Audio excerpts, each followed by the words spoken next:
자, 오늘 말씀의 제목은 고대하고 기다리는 자라고 하는 제목으로 함께 은혜를 나누고자 합니다. 성경에는 구약이든 신약이든 예수님을 기다리던 사람들의 모습을 잘 기록한 말씀들이 있습니다. 오늘 신약 성경 중에 누가복음 8장 40절입니다. 같이 읽습니다. 예수께서 돌아오심에 무리가 환영하니 이는 다 기다렸음이로라. 이렇게 말씀하고 있습니다. 예수님께서 거라사인의 땅에서 사역을 마치시고 돌아오십니다. 그때 무리가 예수님의 돌아오심을 그렇게 표현하고 있습니다. 환영했다. 이들은 예수 그리스도를 기다리던 이들은 단순한 집단의 무리가 아닙니다. 어떤 사람들이었느냐? 예수님이 오기를 기다리던 사람들이었습니다. 예수님이 오기를 기다리는 사람들. 이 기다림은 여러분 힘들고 어렵습니다. 누군가를 기다리고 무엇인가를 기다리고 내 꿈의 성취를 기다린다는 것 쉽지만은 않습니다. 힘들고 어렵습니다. 그러나 그 열매는 즐겁고 기쁨이 넘치게 됩니다. 우리도 지금 다시 오실 주님을 기다리고 있습니다. 이 기다림마저도 우리는 힘들고 어렵습니다. 때로는 지루함 때문에 지치기도 합니다. 하지만 조금만 더 힘을 내야 합니다. 기다림의 끝은 우리에게 주님의 얼굴을 마주 대하고 볼 수 있는 복을 누리게 하기 때문입니다. 여러분, 참으로 사랑하게 되면 기다리게 되어 있습니다. 주님의 다시 오신다는 약속에 대하여 혹시 우리 속에 희미한 기억 속에 있을 뿐 기다림의 정도가 날마다 약해지고 있지는 않습니까? 이는 약속이 헛된 것이 아니라 기다림의 설렘과 열정이 식어 있기 때문입니다. 참으로 사랑하는 자는 그가 올 때까지 그 기다림이 지루하지 않습니다. 힘들고 어렵지만 행복합니다.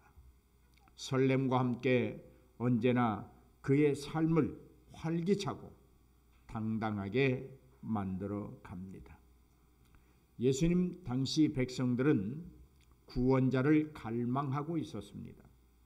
자신들의 죽음에서 생명으로 건져낼 자를 사모하고 있었습니다. 그는 메시아였습니다. 여러분, 얼마나 간절했겠습니까? 죽어가는 자신을 살릴 자가 있다. 그가 올 것이다. 이 기다림의 심정을 여러분 한번 체험해 볼 수 있기를 바랍니다. 나를 살릴 자가 오고 있다. 여러분, 어떤 사람이 죽을 병에 걸려 있습니다. 그런데 누군가로부터 그 병에서 살려낼 자가 오고 있다고 소식을 들었습니다. 그렇다면 그 병든 사람은 아마도 목숨을 걸고 기다릴 것입니다. 오직 자신의 생명이 오실 분, 그 사람에게 달려 있다고 믿기 때문입니다. 여러분, 예수님을 이렇게 기다리십니까? 예수님 당시의 사람들이 이처럼 메시아를 기다리고 있었습니다. 이를 두고 본문에 이렇게 기록하고 있어요. 백성이 그리스도를 고대하고 있던 터에 라고 기록하고 있습니다. 고대하고라는 말은 막연하게 기다리는 어떤 상태를 말하지 않습니다. 마음속에 감출 수 없는 기대하는 무엇인가를 가지고 있는 상태를 고대하고 기다리고 있다. 이들이 기다리는 것은 무엇일까요? 구원이었습니다. 사랑하는 성도 여러분, 주님을 기다리시는데 여러분의 마음가짐은 어떻습니까?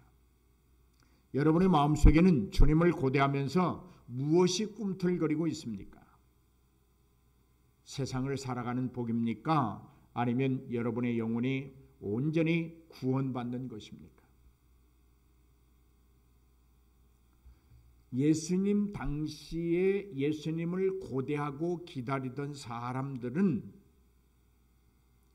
육신의 삶의 질고를 벗고 싶어하는 것뿐이었습니다. 그러나 우리는 우리의 영혼이 잘 되는 것입니다. 내 영혼이 여호와를 송축하는 것입니다. 내 영혼이 낭망하지 않는 것입니다. 내 영혼이 영원토록 주님을 찬양하는 것입니다. 여러분은 무슨 이유로 예수님을 기다리고 계십니까?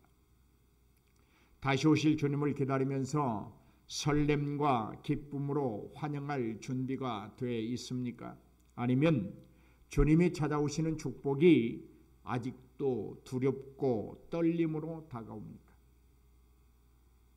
오늘 여러분이 성도로 살아가는 것, 안수집사로 살아가는 것, 여러분이 목사로 살아가는 것, 정말 주님을 기다리는 그 설렘과 기쁨입니까? 아니면 나를 조금 포장하기 위한 것이고, 나를 좀 높임받기 위한 것이고, 내가 좀 대접받기 위한 것입니까?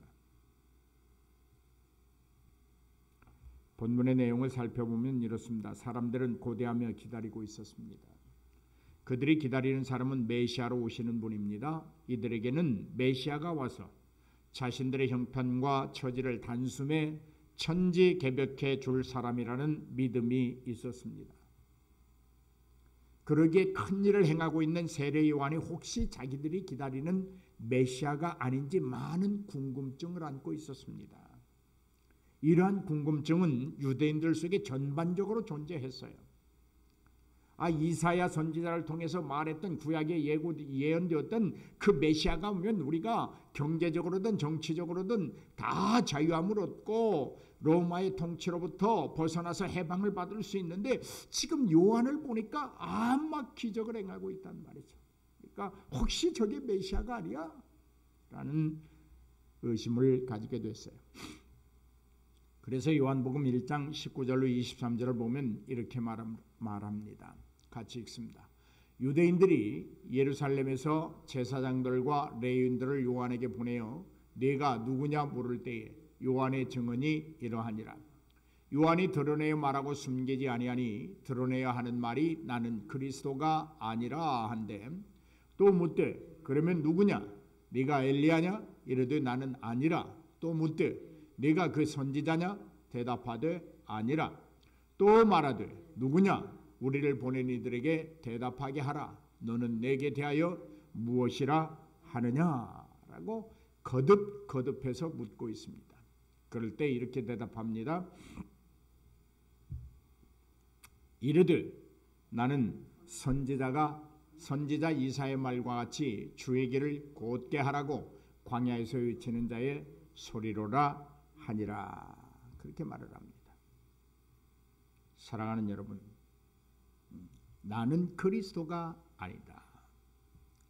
여기 내게 누구냐라는 질문은 세례 요한이 누구인지를 몰라서 묻는 것 아닙니다. 네가 요한이라는 것 우리는 알고 있다. 그러나 너의 존재가 무엇이며 너의 특성이 무엇이냐? 네가 지금 요한으로서 요한이라고 하는 네가 요한이야. 그래, 우리는 그건 알고 있어. 그런데 내가 누구냐고 묻는 것은 너의 존재에 관한 것이야. 너의 특성에 관한 것이야. 다시 말해서 자신들을 구원할 수 있는 메시아인지 아닌지를 분명하게 알고 싶어하는 거예요. 우리가 기다리고 있는 메시아가 요한 네가 맞느냐라고 묻는 거예요. 여러분, 얼마나 궁금증이 강했으면 네가 누구냐로부터 시작해서 그러면 누구냐? 네가 그 선지자냐? 누구냐? 내게 대하여 무엇이라 하느냐라는 식의 질문을 5번이나 던지고 있습니다.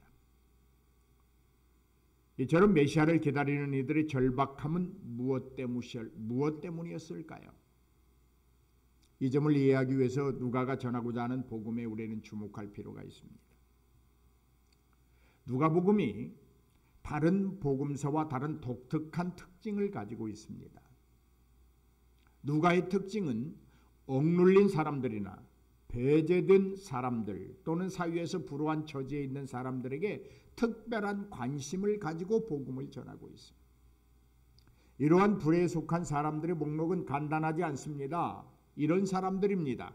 가난한 자들입니다. 병든 사람들입니다.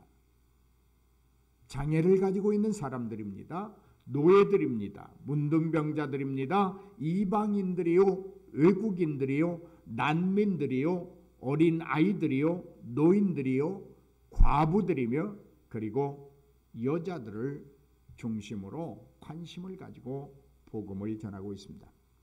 이들이 공통적으로 가진 특징이 하나 있는데 삶이 궁핍했다는 것입니다.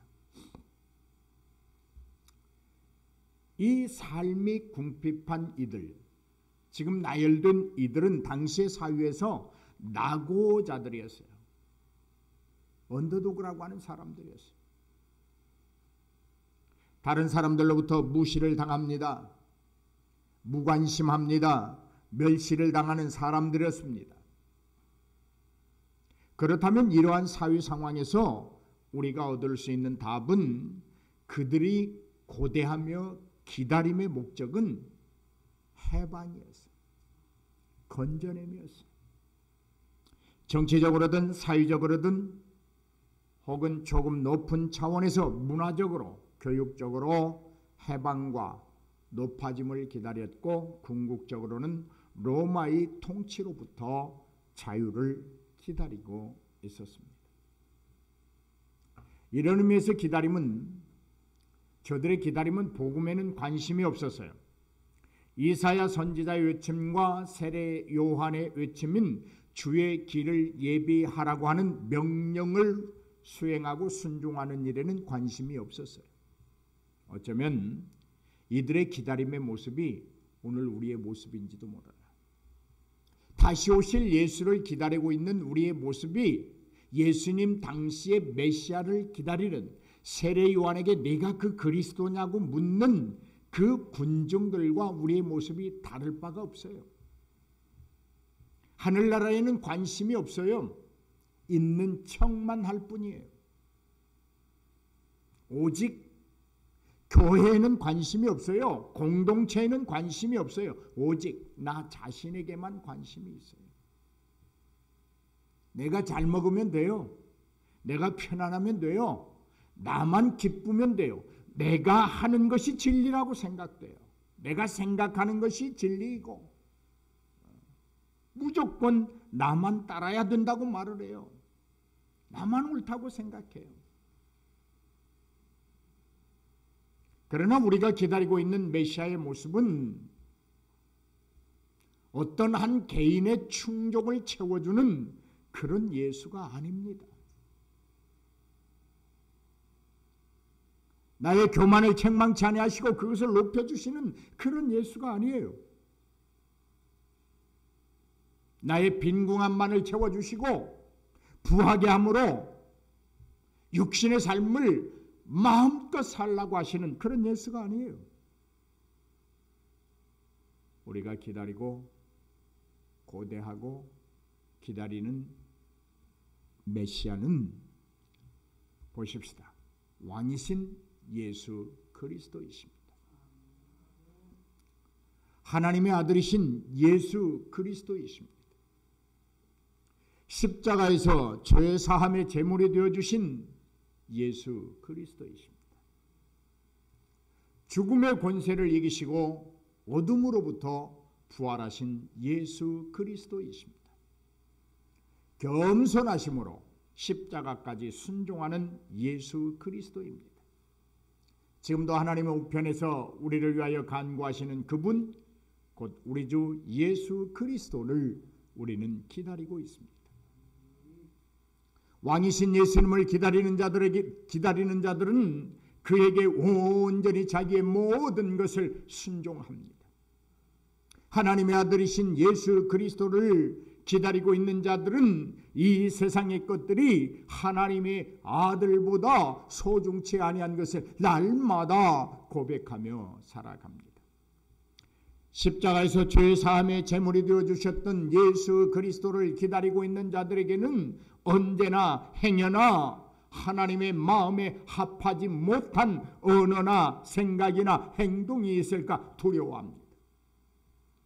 죽음의 권세를 이기시고 어둠으로부터 부활하신 예수님을 고대하며 기다리는 자들은 이 세상의 욕심과 갈망을 다 버리고 내 영혼이 그리스도의 밝은 빛에 젖어 살기만을 원합니다. 겸손하심으로 순종하시는 예수 그리스도를 고대하고 기다리는 사람들은 절대로 자기를 높이려고 교만하지 않습니다. 자기를 자랑하려고 억지를 부리지도 않습니다. 자기를 합리화시키려고 고집 부리지도 않습니다.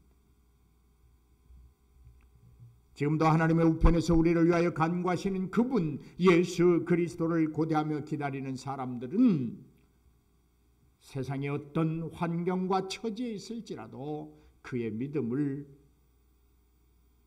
주님을 향한 사랑을, 교회를 향한 열정을 잃어버리지 않습니다.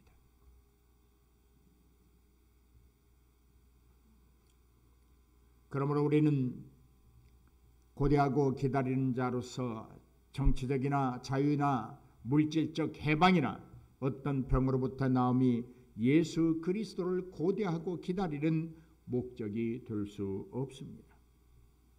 사역에, 하나님의 일에, 신앙의 공동체 안에서 일원으로 살아간다고 하는, 신앙의 공동체를 구성하고 있는 한 사람으로 살아가기 위하여 반드시 있어야 될 것, 근본 자산이 뭔지를 배우게 됩니다. 그것은 겸손입니다. 집요하게 군중들이 물어옵니다. 제사장들과 레위인들까지 물어오던 질문이 있었습니다. 네가 누구냐? 너의 정체가 무엇이냐? 너의 존재함이 무엇이냐? 라는 질문이었습니다.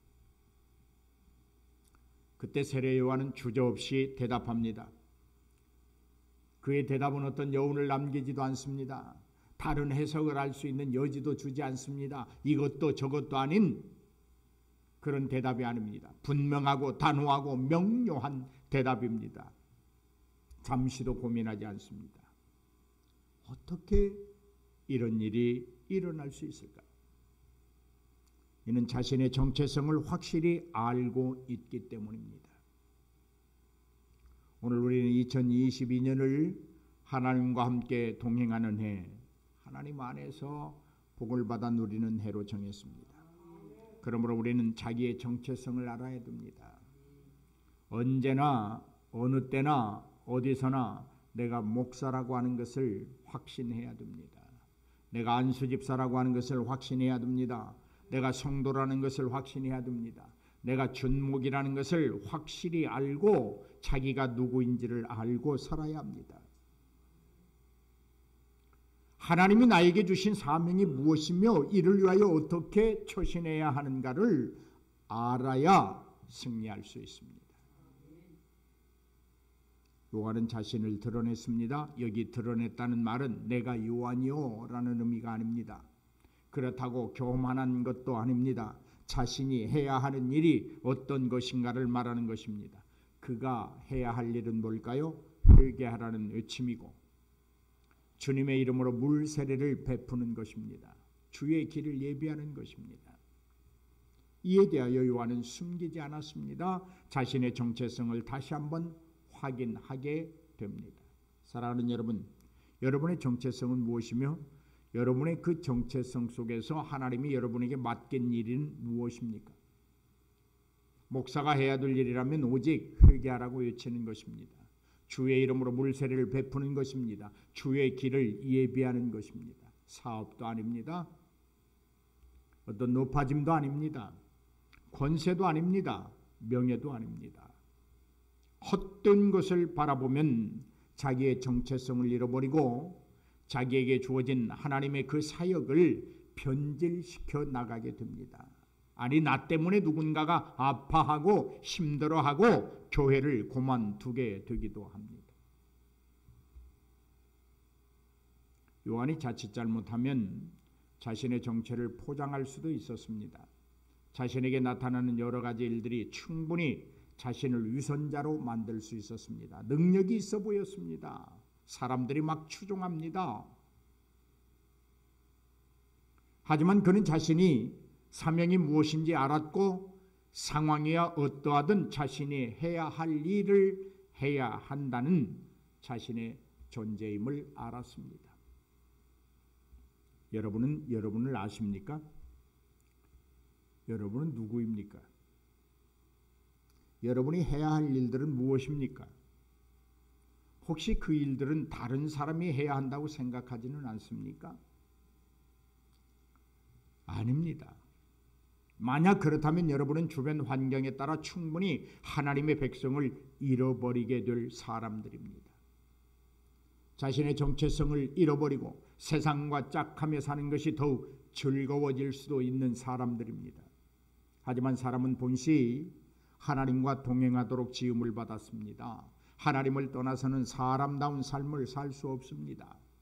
사는 것이 영원히 사는 것이 아닙니다. 하나님을 떠나서 성공이 영원한 성공이 아닙니다. 하나님 없이 지금 웃는 것이 영원한 웃음이 되지 못합니다. 하나님 밖의 삶은 영원한 생명이 아닙니다. 요한은 자신에게 주어진 사명을 감당하는 데 필요한 것이 무엇인지 알았습니다. 그것은 겸손이었습니다. 요한은 그렇게 말합니다. 자기를 추종하면서 따라오고 기적을 베푸는 자기를 보고 놀랍게 여기는 그들에게 우쭐대지 않았습니다. 내가 목사야, 내가 사도야, 내가 선지자야 말하지 않았어요. 나는 그리스도가 아니야. 나는 엘리야가 아닙니다. 나는 그 선지자가 아닙니다. 나는 다만 하나님께 보냄을 받은 자일 뿐입니다. 할렐루야. 여러분, 베드로가 11사도와 함께 일어서서 하나님의 말씀을 선포하였습니다. 베드로가 이렇게 말합니다. 또 여러 말로 확증하며 권하여 이르되 너희가 이 패역한 세대에서 구원을 받으라 했다. 이 말을 들은 사람들 중에 3,000이나 되는 사람들이 회개하고 구원을 받았습니다. 그 말을 받은 사람들은 세례를 받음에 이날의 신도의 수가 3,000이나 더하더라. 놀랍습니다. 베드로와 요한이 제9시에 성전에 기도하러 올라갑니다. 이때 성전 미문에 앉아 구걸하던 자가 그들을 발견하고 소리쳐 도와달라고 합니다. 이때 베드로가 이렇게 말합니다. 베드로가 이르되 은과 금은 내게 없거니와 내게 있는 것을 내게 주노니 나사렛 예수 그리스도의 이름으로 일어나 걸으라 라고 말하면서 구걸하는 자의 오른손을 잡아 일으키니 발과 발목이 곧 힘을 얻고 뛰어서서 걸으며 그들과 함께 성전으로 들어가면서 걷기도 하고 뛰기도 하며 하나님을 찬송했다라고 말합니다. 이를 본 사람들이 놀라며 너를 이렇게 만든 이가 누구냐라고 묻습니다. 그때 나음을 받은 사람이 베드로와 요한을 붙잡습니다. 모든 사람이 놀랐습니다. 그러자 베드로가 이 광경을 보고 이렇게 말을 합니다. 베드로가 이것을 보고 백성에게 말하되 이스라엘 사람들아 이 일을 왜 놀랍게 여기느냐? 우리 개인의 권능과 경건으로 이 사람을 걷게 한 것처럼 왜 우리를 주목하느냐? 이게 놀라운 일이에요. 교만할 수 있었어요. 의시될 수 있었어요. 나는 당신들과 다른 사람이야 라고 자랑할 수 있었어요. 그러나 베드로와 요한은 그렇게 하지 않았어요. 왜 우리를 주목하여 보느냐? 우리 개인의 어떤 권능이나 경건으로 이런 일이 일어났다고 생각하느냐? 왜 그렇게 생각하느냐? 무슨 말이에요? 내가 그렇게 한 것 아니야. 하나님께서 하신 거야. 우리를 그렇게 놀라운 어떤 신의 경지에 이른 사람처럼 여러분과 다른 사람처럼 그렇게 여기지 말아. 하나님이 하시는 거야. 할렐루야. 여러분, 베드로가 어떤 사람입니까? 한때는 죽는 한이 있어도 예수님을 부인하지 않겠다고 교만했던 베드로입니다. 그러나 그 베드로가 3번의 실패를 했습니다. 그리고 오늘 본문은 그 뒤에 일어나는 일들입니다. 이제 베드로는 무엇이 하나님의 일을 감당할 수 있도록 하는지를 알았습니다. 자기 자랑이 아니었어요. 자기가 하려고 하는 어떤 자기 의지만으로 되지 않는다는 것을 알았어요. 모든 영광은 하나님께 돌려야 된다는 것을 알았어요. 모든 능력과 기적은 하나님의 몫이지 자기의 몫이 아니라는 것을 알았어요.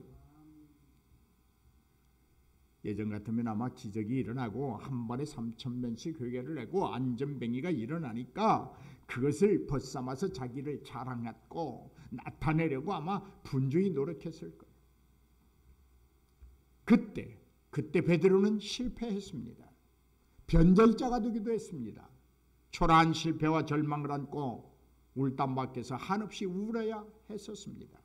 하지만 베드로는 지금 겸손을 믿음의 고품격 덕목으로 소유했습니다. 사람들의 부러운 눈초리마저도 오히려 부담스러웠습니다. 사람들이 자기를 높여주는 것마저도, 사람들이 자기를 어떤 능력 있는 사람으로 여겨주는 것마저도 부담스러웠어요. 사람들의 칭찬 소리가 악마의 소리로 들렸습니다. 자기 속에서 여전히 자랑하라고 외치는 사탄의 유혹을 이겨내려고 베드로는 애쓰고 힘썼습니다. 그것은 베드로의 겸손이었습니다. 사랑하는 여러분, 여러분은 어떻습니까? 아직도 높아지기를 원하고 대접받기를 원하고 자랑하고 싶으십니까? 주님을 고대하고 기다리는 자에게는 겸손만이 있을 뿐입니다. 주님을 고대하고 기다리는 우리들에게는 오직 하나님 안에 있는 나의 정체성을 확립하는 것입니다. 하나님 안에서 자신의 존재를 분명히 밝힐 수 있어야 합니다. 그리고 하나님이 내게 맡겨주신 그 사명을 감당하기 위하여 우리는 조금만 더 겸손할 필요가 있습니다. 이러한 복이 올 한 해 넘치시길 축복하며 기도합니다. 조금만 더 고대하며 기다리십시다. 조금만 더 겸손해지십시다. 그리하면 2022년은 반드시 열매가 풍성하게 될 것입니다. 기도하시겠습니다. 사랑의 주님, 하나님 안에서 나의 정체성을 확실히 정하게 하여 주옵소서. 내가 왜 존재하는지, 내가 왜 하나님 안에 살고 있는지를 분명히 깨닫게 하시고, 하나님이 우리를 부르시고 귀하게 여기시고 믿고 맡기신 사역들을 감당함에 있어서 조금 더 겸손하게 하여 주옵소서. 조금만 더 겸손하게 하여 주옵소서. 하나님, 세상이 험하고 악합니다. 조금만 더 고대하며 기다리는 신앙인들이 다 되게 하여 주옵소서. 예수님의 이름으로 기도하옵나이다.